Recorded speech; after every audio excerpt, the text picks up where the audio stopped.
কি সমস্যা? I love you. কালকে তোর জন্য পাত্রী দেখতে যাবো। পাত্রপক্ষ এখন আসতেছে না কেন? জানা তুই গিয়ে তোর ভাইকে জিজ্ঞেস করে আয়। আমি মেয়ের ভাই, ঘুমটা একটু তোলো। আরে কি হয়েছে? লজ্জা পেয়েছে মনে হয়। বাবা নীলা তো আমার, তোর ছাত্রী। বাবা যখন তোমার জন্য পাত্রী খুঁজছিল তখন আমি নীলাপুর কথা বলেছি। ও তো আমার স্টুডেন্টের সাথে কেন বাবা, আমার মেয়েকে তোমার কি পছন্দ হয়নি? তেমন কিছু না। এখন তুই সাফ সাফ বল যে আংটিটা পরাবি কি পরাবি? আংটি পরানোর আগে আমি একটু নীলার সাথে কথা বলতে চাই। হ্যাঁ অবশ্যই কথা বলতে পারো। শুভ স্যারের সাথে আমার বিয়েটা ঠিক হইলো।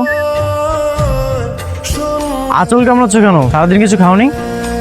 আসলে আপনাকে দেখে এত নার্ভাস হয়ে গিয়েছি, কি করছি কিছু বুঝতে পারছি না। আমার তোমাকে বিয়ে করতে কোনো আপত্তি নেই। তোমার কি আমাকে বিয়ে করতে আপত্তি আছে? না ভাইয়া। তবে এখানে আমার একটা শর্ত আছে। কি শর্ত? আমিও রাজি, কিন্তু আমরা বিয়েটা কিছুদিন পরে করব।